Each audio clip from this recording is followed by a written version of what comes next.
First ever factory outlet, Chandanagar, Mukunda Jewelers, opening soon. No making charges.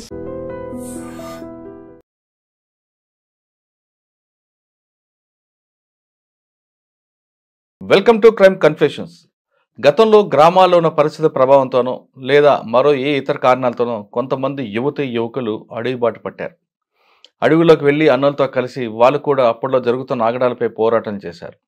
వాళ్ళు చేసిన పోరాటాల ఫలితమే ప్రభుత్వాల కిందకు వచ్చి ప్రజలకు కావలసిన మౌలిక సదుపాయాలు కల్పించింది అన్న దాంట్లో ఎలాంటి అతిశయోక్తి లేదు. ఆ విధంగా పనిచేసిన వాళ్ళు కొంతకాలం తర్వాత వాళ్ళకున్న వ్యక్తిగత కారణాలతోనో లేదా అనారోగ్య సమస్యలతోనో బయటికి వచ్చారు.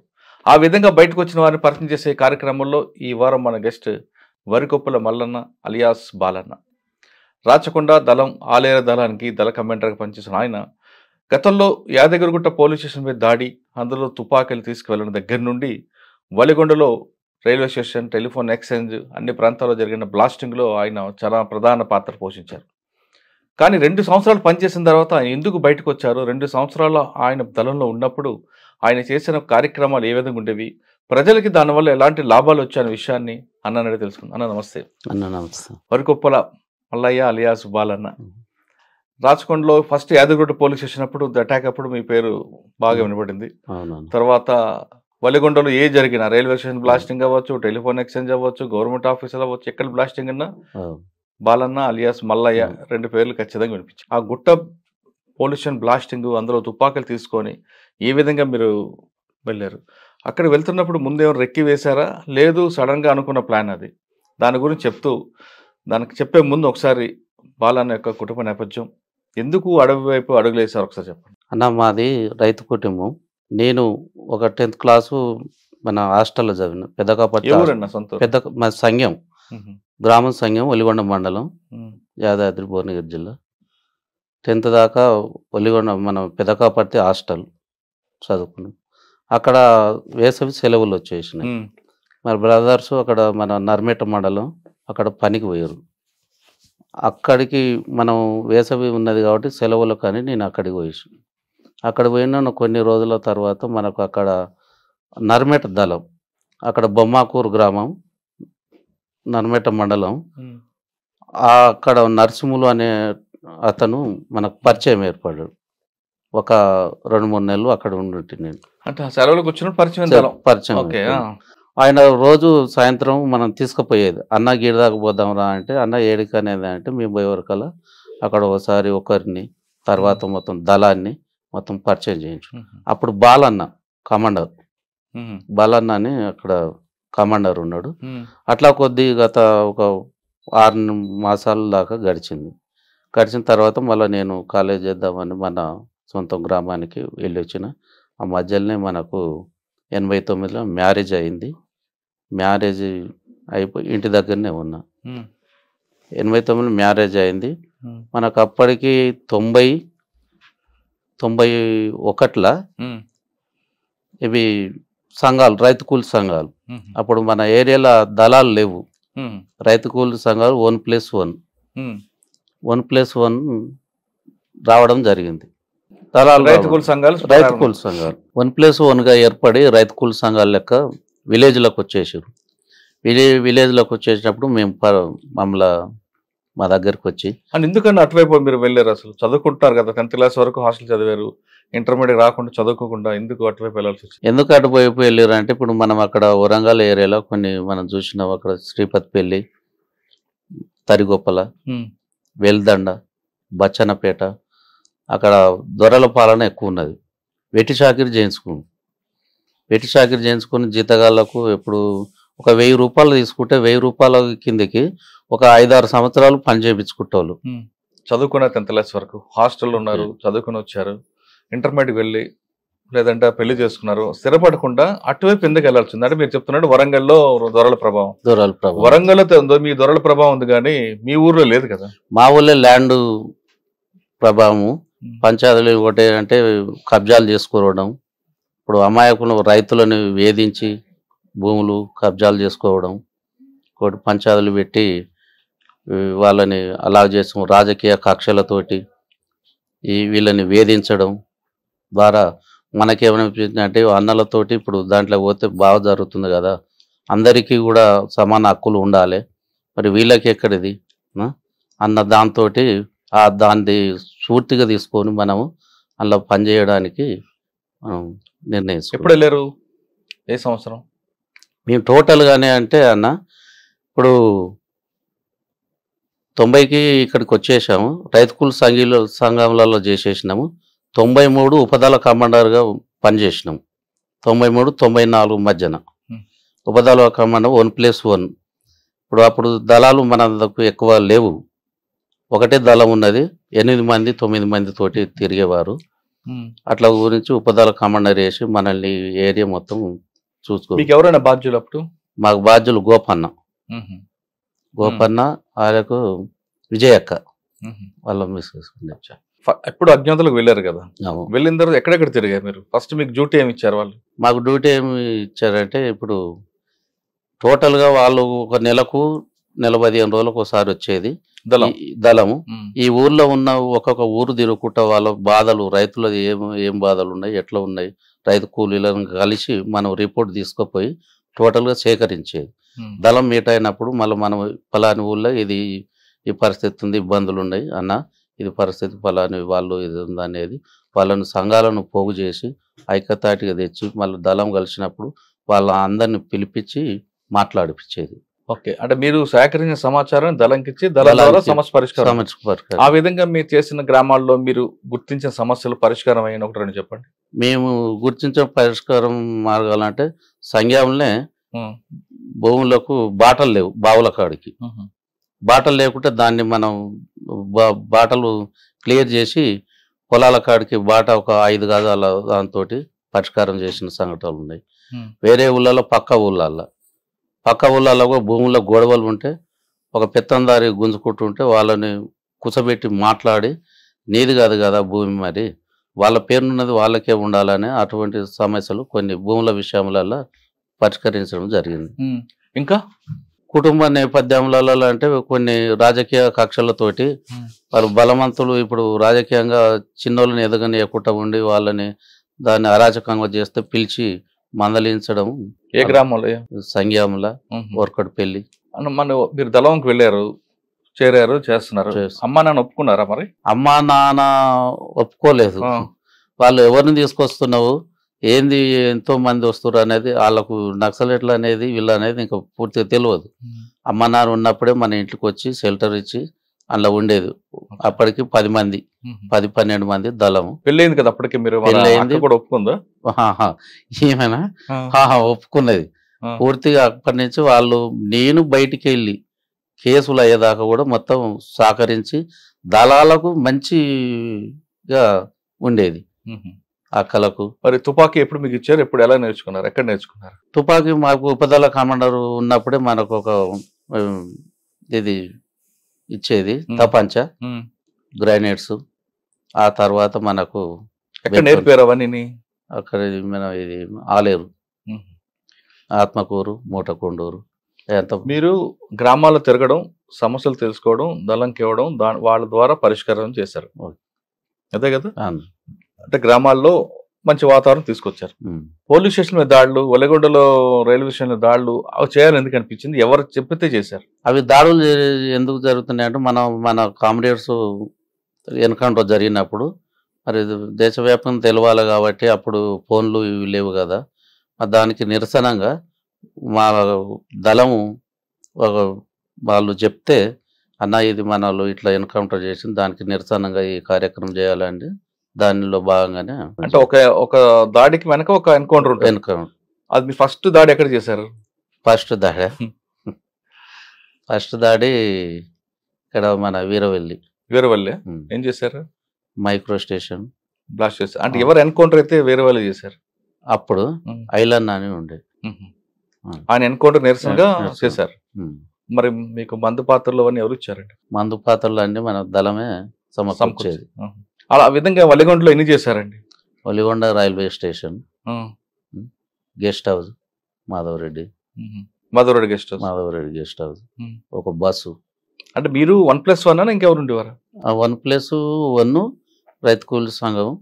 ఎట్లు మీకు చేసిన దాడిలో మీకు బాగా గుర్తుండిపోయింది చెప్పండి. రైల్వే స్టేషన్, మాధవరెడ్డి గారి గెస్ట్ హౌస్? మాధవరెడ్డి గారిది. ఎందుకు? ఆయన హోమ్ మినిస్టర్ కదా, పక్కనే వాళ్ళ ఊరు 2 కిలోమీటర్లది. దానికి పోలీసు టీడీపీ ప్రభుత్వం అప్పుడు, మనం అంటే ఒక పక్క ఊరు కాబట్టి ఈయన ఎట్లయినా పట్టుకోవాలి అనేది పోలీసు మొత్తం టోటల్గా అప్పుడు డిఎస్పి రవీందర్ రెడ్డి, సిఐ మద్దిపాటి శ్రీనివాసరావు వాళ్ళు బాగా అది చేసేది భువనగిరి ఏరియాలలో. అంటే ప్రభుత్వానికి కంట్లో పడాలని మీరు మాధవరెడ్డి గారికి గెస్ట్ హౌస్ ప్రభుత్వానికంటే అప్పటికే నిర్బంధం పెరిగింది. మనం రైతు కూలి చేసేటప్పుడు, ఉప కమాండర్ చేసేటప్పుడే టోటల్గా పోలీసులు ఇన్వాల్వ్ అయ్యేది, మన ఇంటికి వచ్చిపోయేది. తీవ్ర నిర్బంధం 94-95లో ఇక ఉండలేని పరిస్థితి. అప్పుడు ఉండలేని పరిస్థితి, దళంతో మనం మాట్లాడి అన్న పరిస్థితులు ఇట్లా అయిపోయినాయి అనే దాని మీద వాళ్ళు ఒక షెల్టరు, చిన్న పిల్లలు, ఇప్పుడు వీళ్ళు 3 2 బాబులు 1 అమ్మాయి అన్నప్పుడు కొన్ని రోజులు బాగా అయిపోయింది. అన్న ఇక్కడ పరిస్థితులు బాగాలేవు, కొన్ని రోజులు డెన్నులో ఉంచుతామని అన్నారు. డెన్నులో అక్కడ మన చందర్ నగర్, బిహెచ్ఎల్ చందర్ నగర్ అక్కడ ఉంచే వరకల్లా కూడా అక్కడ కూడా వీళ్ళు కనిపెట్టి అక్కడికి రావడం జరిగింది. మా మిసెస్ చూసి బాబుని తీసుకొని బయట షాపుకి పోతుంటే వాళ్ళు వచ్చి నిఘా పెడితే ఈమె చూసింది కదా వాళ్ళని ఎప్పుడు ఇంటికి వచ్చేతోళ్ళని, అట్లా చూసి ఇట్లా పోలీసులు ఇన్ఫార్మ్గా డ్రెస్ లేకుండా సివిల్ డ్రెస్సులు వస్తారు, మరి ఇట్లా ఎప్పుడో దాడి చేసి ఏవో అరెస్ట్ తీసుకుపోతారన్న దాని మీద అక్కడికి క్యాంప్ మార్చి దళానికి ఏపేటుండే. అన్న ఇది పరిస్థితి అంటే మళ్ళీ ఇక్కడికి సిటీ ఎల్బీ నగర్ ఏరియాలో ఇక్కడ షెల్టర్ తీసుకున్నాం. అంటే చందానగర్ నుంచి ఎల్బీ నగర్. శాంతినగర్ అంటే కవర్ ఏంటి? ఏమో కోరియరు, ఏపీట్లు కదా. అక్కడ ఏమని చెప్పి అది తీసుకున్నారు మేము ఇక ఇట్లా కూలి చేసుకుంటాము, డ్రైవర్ చేసుకుంటాము అన్న ఆలోచనతో తీసుకున్నాం. అంటే పని ఏమో డ్రైవరు. సరే, అక్కడి నుంచి వచ్చారు. రైల్వే స్టేషన్ పెంచాలని ఎందుకు అనుకున్నారు? ఎలా చేశారు? ఎన్ని గంటలు చేశారు? రైల్వే స్టేషన్ అక్కడ మనకు ఎన్కౌంటర్ అయింది. దానికి నిరసనగానే మనం పేల్చాలని ఒక దానితో దళ సభ్యులు మేము కలిసి. ఎన్ని గంటలకు వెళ్ళారు? ఎంతమంది వెళ్ళారు? మేము నైట్ 4. అక్కడ మరి స్టేషన్ మాస్టర్ గారు అందరు ఉంటారు కదండి. స్టేషన్ మాస్టర్ గారికి చెప్పాము ఫలానా సో మేము అదే అనేది, దాని నిరసనంగా మీరేం భయపడకూరి, మేము అది చేయం, మాకు కావాల్సింది ఏదని అంటే వాళ్ళు కూడా సహకరించారు. అంటే ఫస్ట్ స్టేషన్ మాస్టర్ పేర్చారా, సిగ్నల్ రూమ్ పేర్చారు? సిగ్నల్ రూమ్ వేలుస్తున్నాయి కదా, అన్ని సిగ్నల్ ఉండి వీళ్ళు అది బంద్ అయ్యి. మీరు సిగ్నల్ పేల్చారు, సిగ్నల్ రూమ్ పేర్చారు.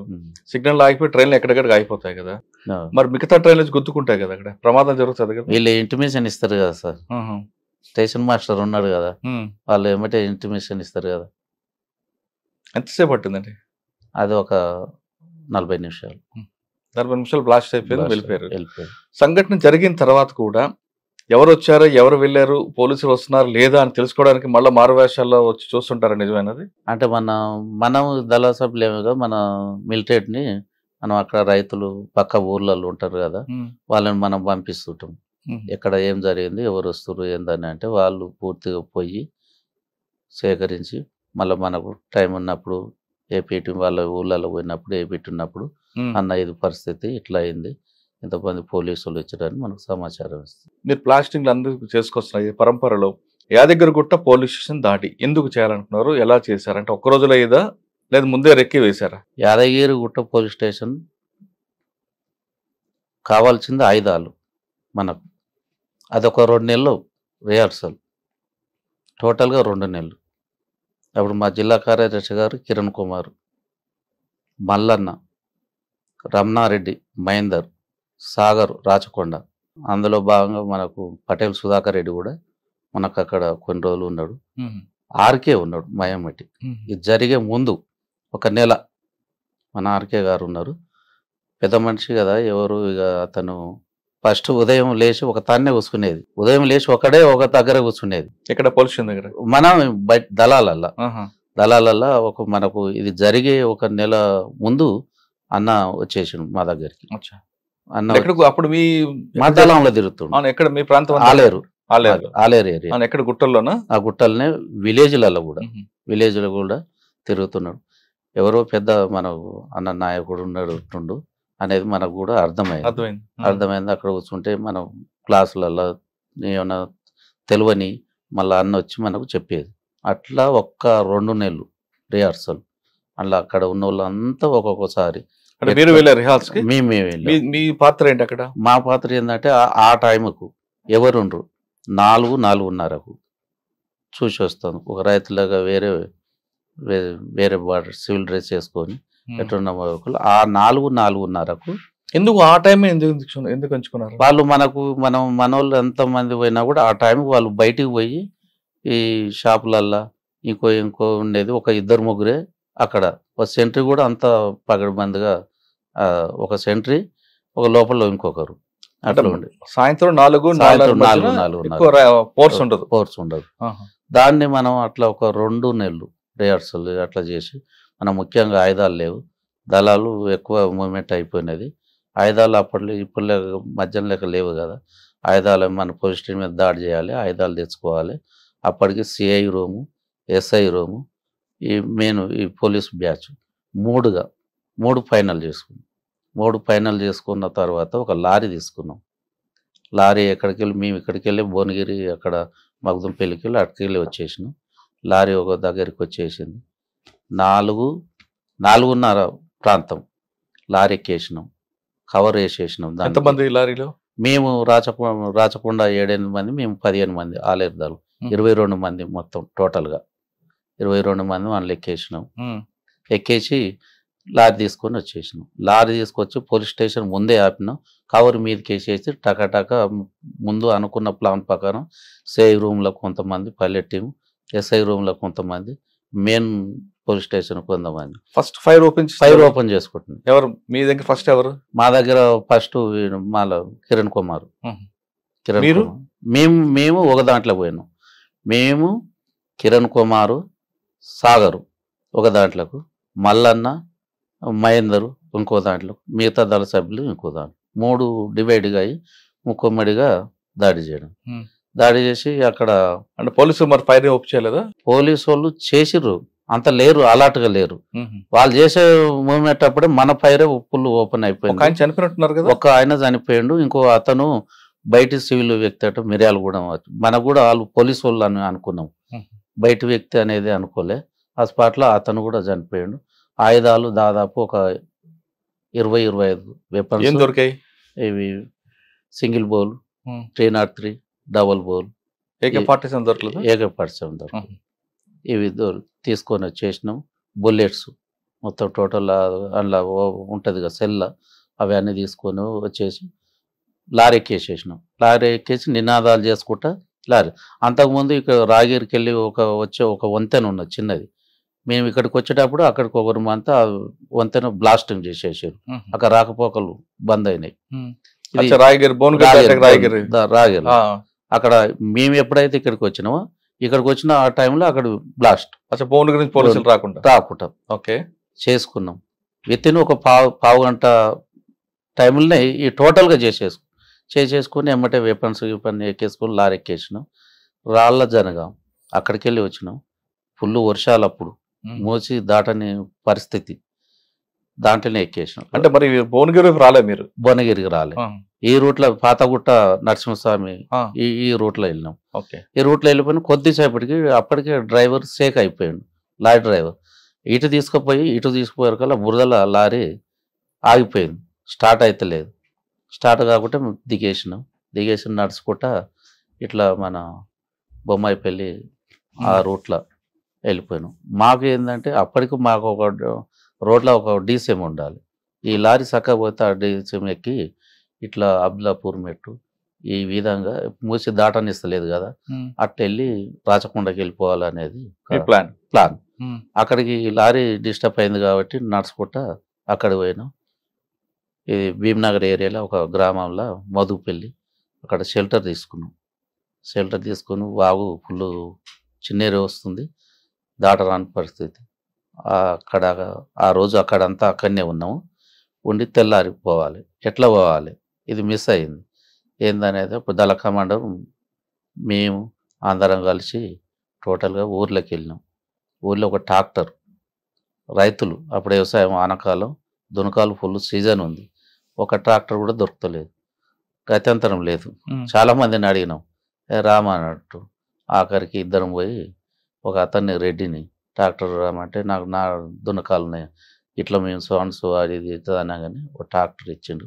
ఆ ట్రాక్టర్లో సాయంత్రం 7 గంటలకు వెళ్ళి అక్కడికి వెళ్ళి ట్రాక్టర్లో 7 గంటలకు వెళ్ళి మగ్దుంపల్లి అక్కడ పోతుంటే చిన్న బ్రిడ్జి ఉంటుంది ఒకటి, కల్వెట్ లెక్క, అది దాటి పోయిన కొద్దిసేపటికి మన లోపటున్న నేను బానోటి మీద ఉన్నా, మల్లన్న శ్యామల వెంకటేశ్వర ఇతల సైడ్ ఉండు, కిరణ్ కుమార్ అన్న గిట్ట లోపట్నే ఉన్నాడు.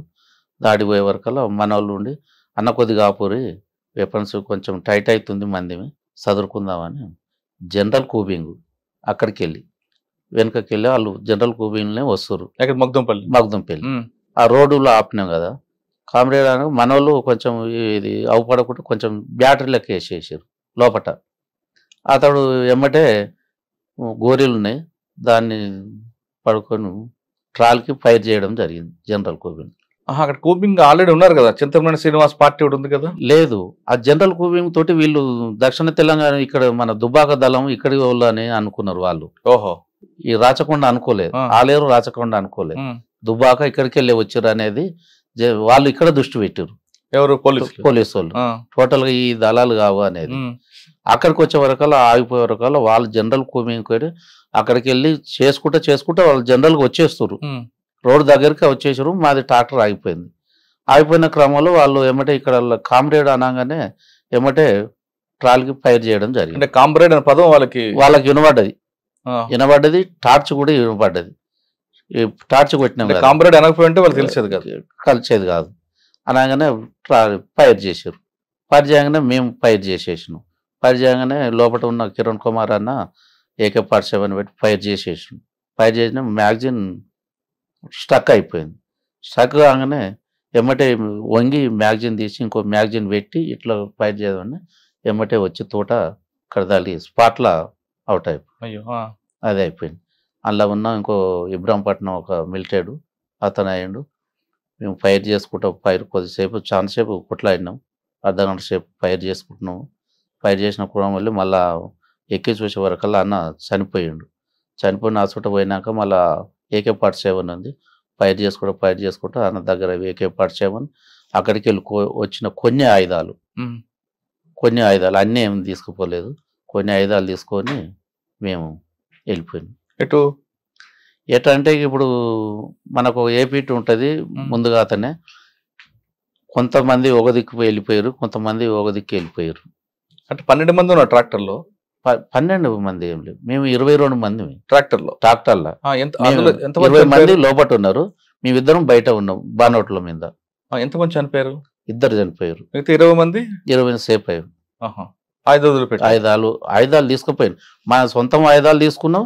కొన్ని గుట్టకాడికి వెళ్ళి 22 వచ్చిన ఆయుధాలల్లో ఒక 6-7 ఆయుధాలు తీసుకొని వెళ్ళిపోయారు. మిగతా వదిలిపెట్టారు. అందరూ కూడా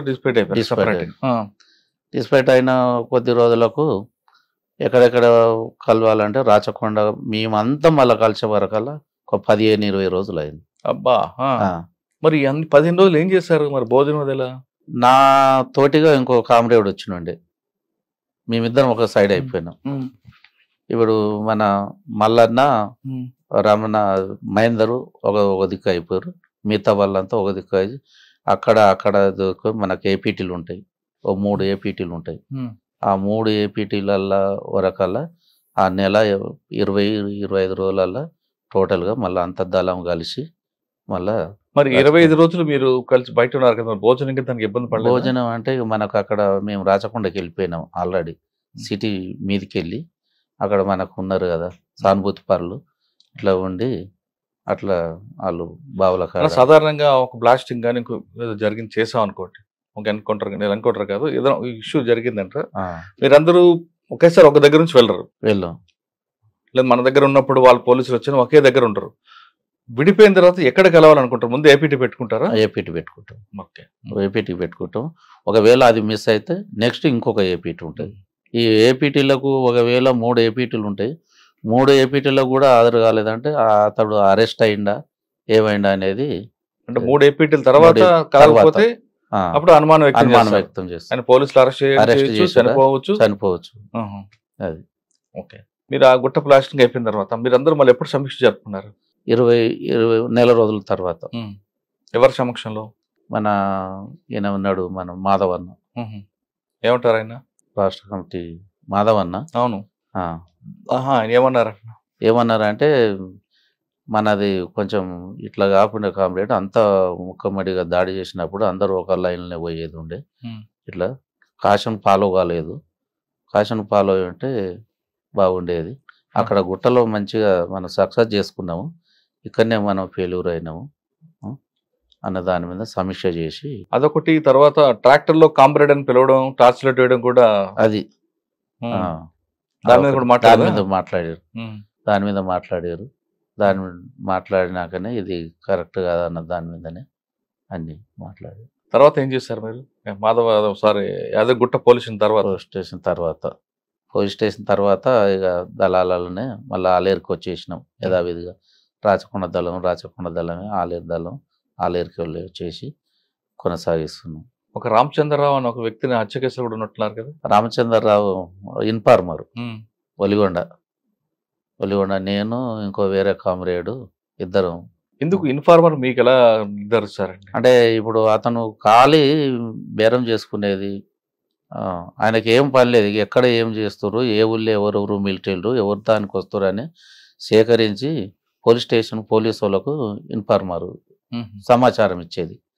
దాంట్లో భాగంగా అప్పుడు ఒకసారి ఏం చేయలేదు, ఒకసారి పిలిపించి మాట్లాడినాం. అన్న అట్లా కాదు, నేను మంచిగానే ఉంటున్నా అంటే వద్దు, నువ్వు ఇది పద్ధతి మానుకో అని కూడా ఒకసారి 2 సార్లు హెచ్చరించడం జరిగింది. అది చెప్పినా కూడా మానుకోకపోవడంగా ఫైనల్గా అది సమాచారం మొత్తం ఒలిగొండ సమాచారం చేరవేస్తున్న దానిలో భాగంగానే పార్టీ నిర్ణయం వరకే. అది పార్టీ నిర్ణయం మీ నిర్ణయం? మా నిర్ణయం. పార్టీ నిర్ణయమే మా నిర్ణయం అంతే. అన్న ఆయన మీతో పాటు 1-2 సంవత్సరాలు పనిచేస్తుంటాడు, తర్వాత ప్రలోభాలకు గురై ఇన్ఫార్మర్ మారి ఉండొచ్చు అనుకుంటాం మనం. కానీ మనతో పనిచేసి ఆయన సర్వీస్ తీసుకున్న తర్వాత కూడా ఆయనకు ఒక ముద్ర వేసి నిజంగానే ఆయన ఇన్ఫార్మర్ అనుకోండి, ఆయనకు బహిష్కరించాలి తప్ప చంపడం అన్నది ఏ చట్టంలో ఉందండి? అంటే ఏకదమ్నా నీకు చంపరు కదా, నీకు ఇంట్లో మీరు అన్నది వాస్తవేను. ఎంతోమంది కూడా ఇంట్లో పని చేసిపోయి నచ్చకపోతే ఒకవేళ పని చేసి అన్న నాకు ఆరోగ్యం బాగాలేదు ఇక లేకపోతే తన పని తాను చేసుకుంటుంటే దానికి ఏం లేదు. ఒకవేళ తెలిసి తెలియక వాళ్ళు ఏదో పోలీసు వాళ్ళు ఇబ్బంది పెట్టారు కాబట్టి చూపివన్నప్పుడు కూడా అట్లా కామన్గా జరిగినప్పుడు కూడా పిలిచి మాట్లాడేది, అన్న ఇది పద్ధతి కాదు, మనం ఇది అంతా చెప్పుకోవద్దు, ఇది కరెక్ట్ కాదు అనేది కూడా పిలిచి వాళ్ళతో మాట్లాడి, నీకు చేసినంత వరకు చేసినవన్నా, చేయలేదు కాబట్టి ఇంటికాడనే ఉంటున్నావు కాబట్టి సరే నువ్వు అక్కడ ఇక్కడ ఎక్కడ కూడా నీదేందో నువ్వు ఉండు నిమిత్తంగా అనేది కూడా చెప్పేది. అట్లా వాళ్ళు దాన్ని కొంతమంది ఉపయోగించుకోలేదు, దాని పైసలకు పోలీసు వాళ్ళకు డబ్బులకు ఆశపడి ప్రలోభాలకు లొంగి ఇది అవి ఇవి ఇస్తానే దానిలో దృష్టిగా వాళ్ళు ఆ పనికి చేయడం జరుగుతుంది. ఫైనల్లా పార్టీ నిర్ణయం అన్న ఇది ఇట్లా చేసినాము దీనికి ఏదో అనేది ఆ నిర్ణయం ప్రకారమే కొంతమంది అట్లా చేయడం జరుగుతుంది. అన్న మీరున్న 2 సంవత్సరాలు 3 సంవత్సరాలు పార్టీలో? నేను 3 సంవత్సరాలు. 3 సంవత్సరాల్లో మీరు పటేల్ సుధాకర్ రెడ్డి గారిని చూశారు, మాధవ్ గారిని చూశారు, ఆర్కేని చూశారు, ధర్మాన్ని చూశారు. వీళ్ళందరిలో ఎవరిది ఎక్కువ బాగుంటుంది సరే? అంటే పని చేయడంలో కానీ పని చేయించుకోవడంలో కానీ లేదంటే మాటలతో పాటలతో వాళ్ళకి ఆకర్షించేలా చేయడం కానీ స్పీచ్ ప్రభావం కానీ ఎవరిది నలుగురిలో బాగుంటుంది? ఒక్కొక్కరిది ఒకలాగా ఉంటుంది, అందరూ ఒకేలా ఉంటుంది. అవును, అందరిది. ఎవరి స్పీచ్ వింటే మనకి పార్టీలోకి వెళ్ళాలరా అనిపిస్తుంటది. దాదాపు చాలా మంది వరకు అంతే ఉంటది. దీంట్లో పోయిన వాళ్ళంతా ఒకసారి ఒక మనిషిని తీసుకొచ్చి ఆ విషయం చెప్తే అది అతడు కదిలేటోడు కాడు, నేను పోవాలని ఒక తపనే ఉంటది, అంత ఉంటది. అది ఆ విధంగా మనిషి అట్రాక్ట్ చేసే స్పీచ్ ఇచ్చేవారు సుధాకర్ అన్న లేదంటే మాధవ్ అన్న? పటేల్ సుధాకర్ అన్న కూడా బాగా అది చేసేది, మాధవ్ అన్న కూడా. కానీ మాధవ్ అన్న చాలా నెమ్మదొస్తాడు కదా, చాలా నెమ్మతం. దాదాపు మేము మా దళంతో ఆయనకు చాలా జిల్లా కమిటీ బాధ్యతలు కూడా చేసుకున్న, అక్కడ రాష్ట్ర కమిటీ సభ్యుడిగా ఉండి చాలా రోజులు ఉండడం జరిగింది. మాధవ అన్న చిన్నది ఏమన్నా ఇబ్బంది వచ్చినా అట్లా కాదన్నా ఇట్లా అనేది దగ్గర పర్సనల్గా కూర్చోబెట్టుకొని అన్న ఏమన్నా ఇబ్బంది అవుతుందా, ఎట్లా ఉంది, ఏముందా అనేది మంచిగా మన చెప్పి మోటివేట్ చేసి పంపించేది.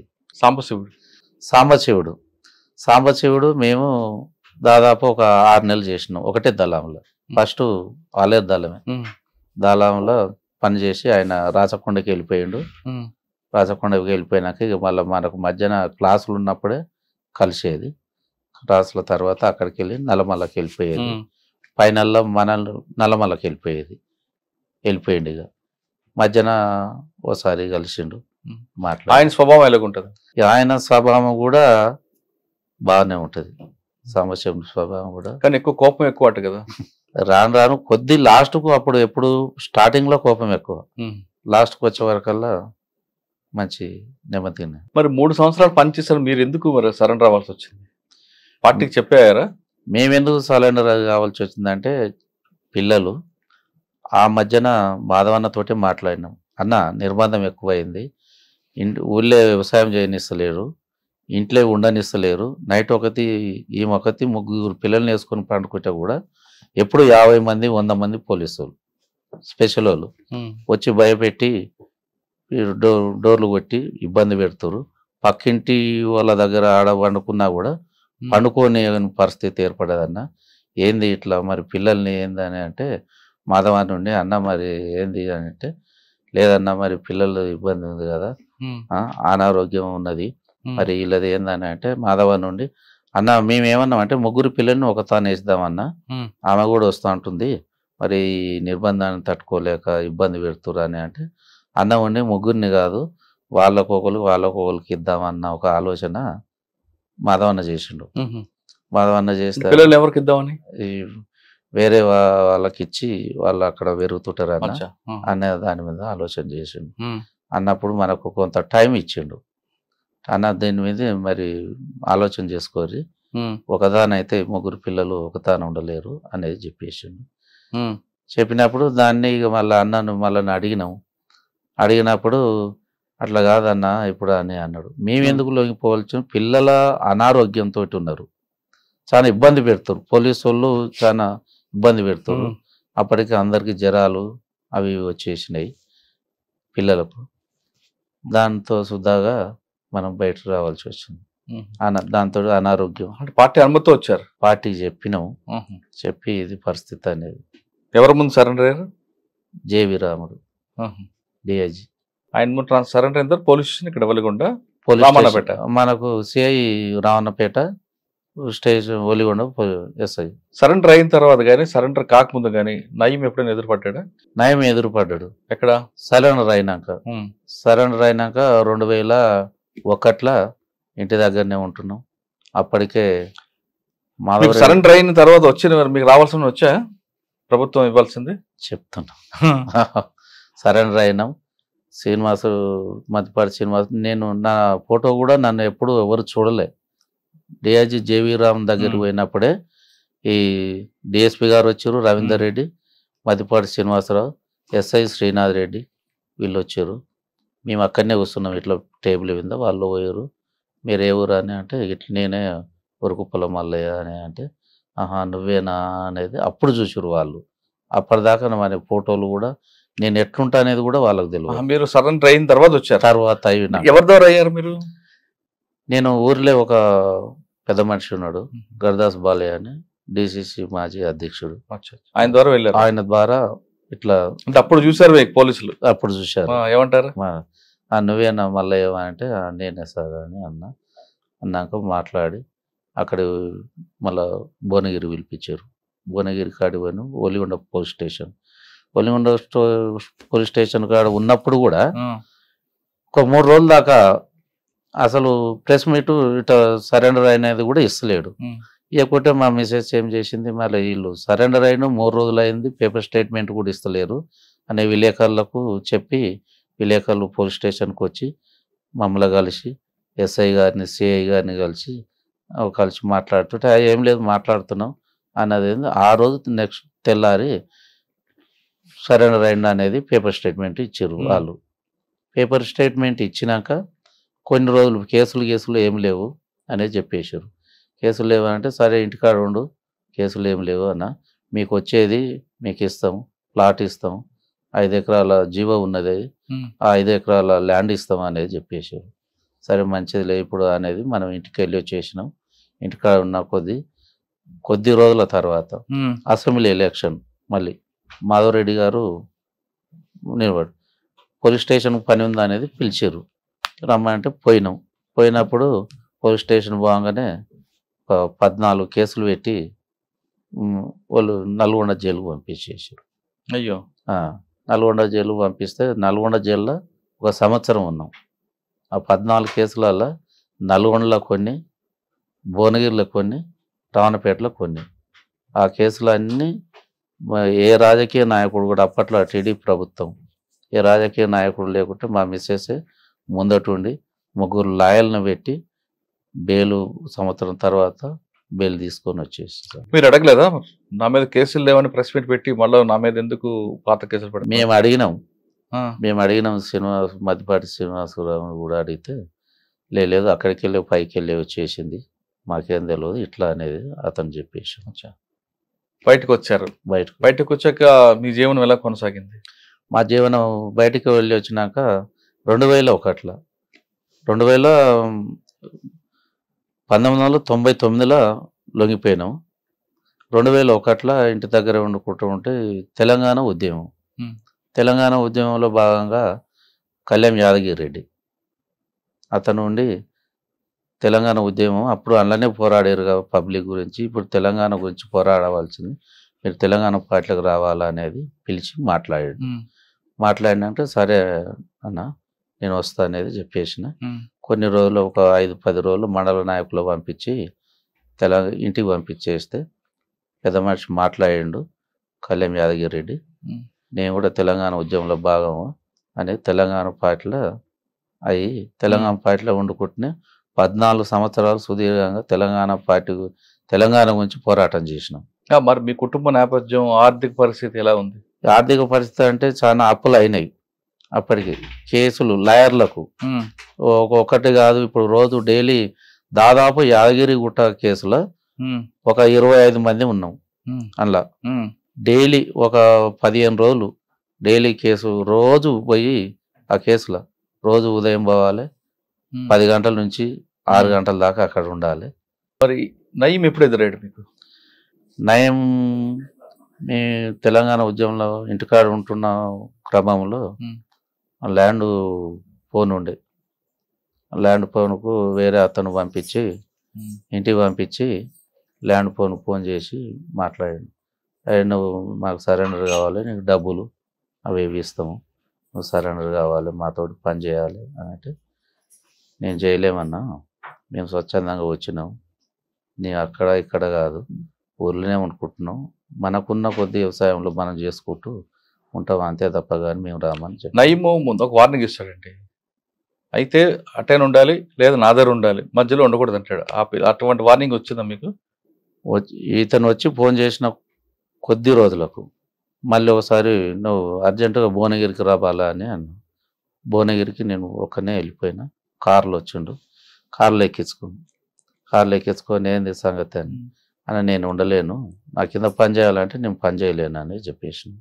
పని చేయకుంటే మరి నువ్వు మళ్ళీ వాళ్ళు వస్తారు కదా, వాళ్ళకి సహకరిస్తున్నావు, నన్ను పట్టిస్తేందుకు నువ్వు ఆ పని చేస్తున్నావు, నేను అలాంటి పని ఏం చేస్తలేను, మేము వచ్చినాము క్రమంగా మన పని ఏందో మనం చేసుకుంటుంటున్నాం అంతే తప్ప కానీ అలాంటిది నిన్ను పట్టియాలి ఇంకోళ్ళకి వాళ్ళకు మేము కీడు చేయాలనే ఒక ఆలోచన ఏం లేదు, నేను అట్లా రానని నేను చెప్పేసాను. తిప్పిండు 1 గంట 2 గంటలు తిప్పి లేదు నువ్వు రావాలి బాగుండదని అంటే నేను రానని చెప్పేసి పోతాను ఇడిచిపెట్టి వెళ్ళిపోయాడు. ఆ తర్వాత ఎప్పుడు మీ దగ్గర రాలేదు? ఇక అక్కడి నుంచి మన దగ్గరికి.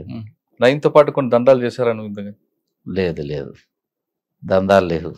దందాలు చేస్తే ఇట్లా ఎందుకు బెదిరింపులు పాల్పడ్డారని నయంతో కలిసి? లేదు సార్, నయం అయిపోయింది, ఇప్పుడు ప్రస్తుత పరిస్థితి ఎలా ఉంది?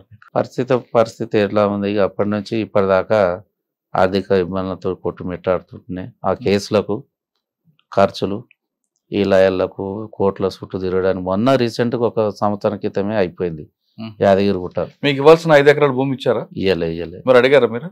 మేము అడిగినాము, ఇస్తామని అంటారు.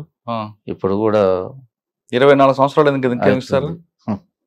ఇయ్యలే. మేము కూడా అడిగినాము. మాకు ఆ రోజు జనజీవన సమితిలో కలిస్తే 5 ఎకరాల భూమి ఇస్తున్నారు కదా సార్, మరి ఏందని అంటే వస్తుంది అనేది. కలెక్టర్ గారు కలిసి ఇప్పుడు కలిసారా? కలిసాము, పిటిషన్ కూడా ఇచ్చేసాం. ఏమంటారు కలెక్టర్ గారు? కలెక్టర్ గారు మేము అక్కడికి పంపించేస్తాం అనేది కలెక్టర్ గారు అంటారు. అంటే మీరు ఆశపడి రాలేదు, కానీ అప్పుడున్న జీవో ప్రకారం మీకు ఇవ్వాల్సింది ఇచ్చారు. ఇవ్వాల్సింది ఇవ్వకుండా చేతిలో 5,000 పెట్టి పంపించుంటారు. కేసులు లేవు అన్నారు, కేసులు పెట్టారు, జైలు పాలు చేశారు. మీకు అనిపించలేదా ఈ అన్యాయం ఇలాగే ఉండాలా, మరి మరొకసారి మనం ఎదురిద్దామని? కానీ ఇప్పుడు అంతా లేదు కదా సార్. అప్పటి పరిస్థితి కాదు, అంత నెట్వర్క్. ఇప్పుడు అంతా తెలంగాణ గురించి పోరాటం చేస్తేనే తీసుకుపోయి జైల్లో వేసిన సంఘటనలు ఉన్నాయి. ఇప్పుడు పార్టీకి ప్రభుత్వానికి ప్రజలకి అంటే పార్టీకి ప్రజలకు మధ్యన గ్యాప్ ఎందుకు వచ్చిందంటారు? పార్టీకి ఒకప్పుడు పార్టీ అంటే ప్రాణం ఇచ్చే ప్రజలు ఉండేవారు, ఇప్పుడు ఎందుకు దూరం అవుతున్నారు? ఎందుకు దూరం అంటే కేసులతోటి వేధించడం వల్ల, భయాందోళన గురి చేయడం వల్లనే దూరం అవుతుంది, అంతే తప్ప వేరేది ఏం లేదు. అలా ఎందుకు అనుకోవాలి? ప్రభుత్వం చేసిన కార్యక్రమాల వల్ల ప్రజలు దగ్గర అవుతున్నారు ప్రభుత్వానికి అనుకోవచ్చు కదా. అట్లేదు సంఘటనలు లేవు కదా. ఇప్పుడు మమ్మల్నే చూడండి, జనజీవన సమితిలో రమ్మన్నారు, 14 కేసులు పెట్టిర్రు, మాకు ఇస్తున్న భూమి ఇస్తున్నవి కూడా ఇవ్వలేదు కదా.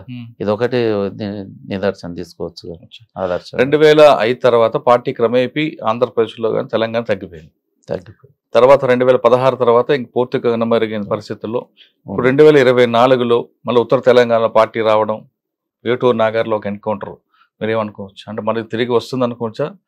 లేదు అక్కడ ఛత్తీస్గఢ్లో ముమ్మరం చేశారు కాబట్టి ఇటు వచ్చారనుకోవచ్చా? లేదు తెలంగాణలో తమ ఉనికిని చాటుకోవడానికి వచ్చారనుకోవచ్చు? ఛత్తీస్గఢ్ ఏరియాలనే టోటల్గా దించి అక్కడ ఉండలేని పరిస్థితి ఉన్నది కాబట్టి మొత్తం ఇక్కడ రావడం జరుగుతుంది అనేది అంటే పార్టీ వచ్చినా సరే ఇక్కడ మనగడ ఉందంటారా? మనగడ ఉందని అనుకుంటే ఉండొచ్చు, ఉండకపోవచ్చు. ఇప్పుడు ఈ పరిస్థితులల్లో చాలా గడువు పరిస్థితి ఇప్పుడు. సార్ ఫైనల్గా చెప్పండి అన్న, మీ టైంలో కొంతమంది యువతలు, ఈ యువత అంటే యువతి కానీ యువకులు కానీ అయితే ప్రజాస్వామ్యబద్ధంగా చేయడం లేదా పేద ప్రజల కోసం కష్టపడడం అనేది జరుగుతుంది. అంకిత భావం చేసేవారు, విలాసాలు ఇవన్నిటి పక్కన ఉండేది. ఇప్పుడున్న యువత అంతా కూడా కేవలం విలాసాలకి, వాళ్ళ వ్యక్తిగత స్వార్థాలకే ఎక్కువ అంకితం అవుతున్నారు. ఇటువంటి చూసినప్పుడు ఆ యువతకి ఇప్పుడున్న యువతకి జనరేషన్ మారింది కాబట్టి వాళ్ళు మారుతుండొచ్చు. ఇప్పుడు ఇటువంటి పరిస్థితులు చూసిన తర్వాత మీరు వాళ్ళకి ఇచ్చే మెసేజ్ ఏంటి? ఇప్పుడు డ్రగ్స్కి దానికి అలవాటు పడుతున్నారు. మీ టైంలో తీసుకుంటే చేస్తే ప్రజలకైనా చేయాలి లేదా ప్రభుత్వంగా చేయాలి. స్వార్థం అనేది తక్కువ ఉంటుంది. ఇప్పుడు స్వార్థం అయిపోయింది, విలాసాలు అయిపోయింది.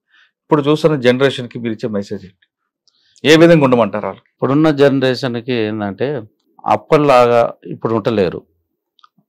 ఇప్పుడున్న జనరేషన్ కూడా దాన్ని పాటించుకుంటా ఈ డ్రగ్స్కు దేనికి అలవాటు పడకూడదు. తనంతలో తాను ఇప్పుడు ఏ ప్రైవేట్ జాబో ఇంకే జాబో చేసుకొని కూడా ఉంటే బాగుంటుంది.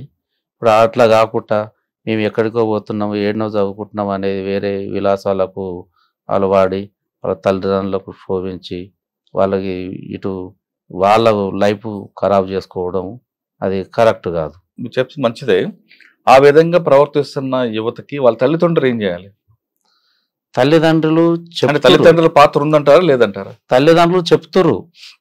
తల్లిదండ్రులు దోలిచ్చేది ఏమిటికి, నా కొడుకు బాగుపడాలి, ఇంకేదో జాబ్ చేయాలి, అప్పు తెచ్చైనా ఇచ్చి చదివిపిస్తారు. వీళ్ళు అట్లా చేస్తలేరు కదా. వాళ్ళు తెల్లారు చేస్తే కూడా నా కొడుకు బాగుండాలి, మంచిగా ఉన్నావా అనేది అడుగుతారు, అంతేగాని వీళ్ళు ఏం చేస్తున్నారు అనేది అడుగుతారు మధ్యన.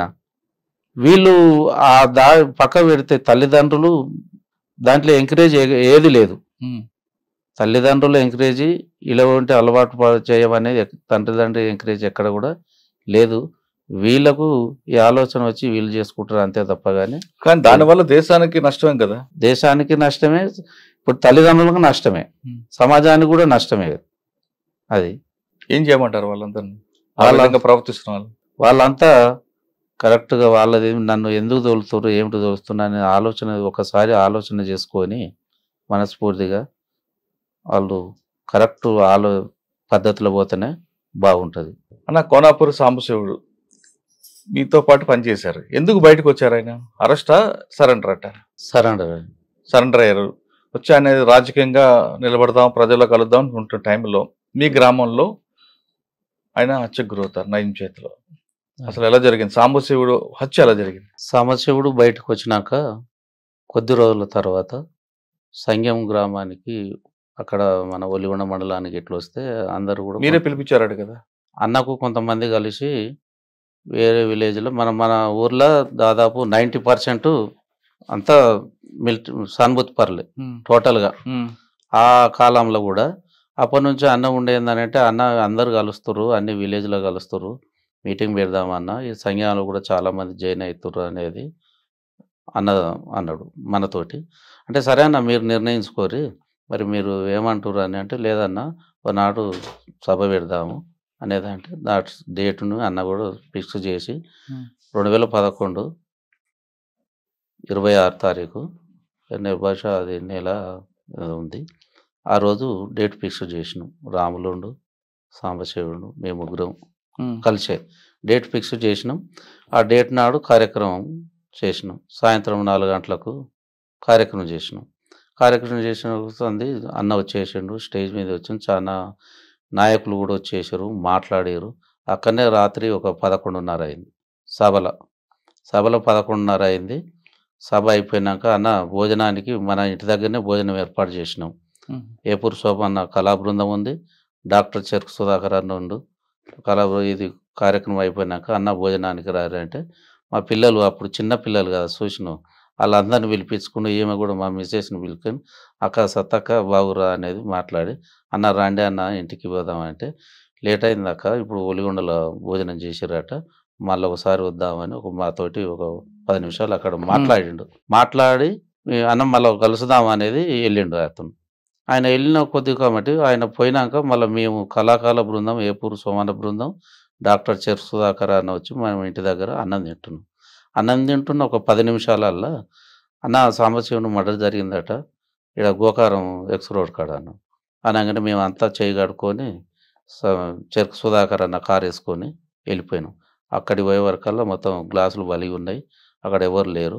మేము పోతేనే చెరుకు సుధాకర్ అన్న తిరుపతి అన్నకు ఫోన్ చేసిండు, డిఎస్పీకి ఫోన్ చేసిండు, ఎస్ఐకి ఫోన్ చేసినా ఎవరు కూడా లిఫ్ట్ చేయలేదు.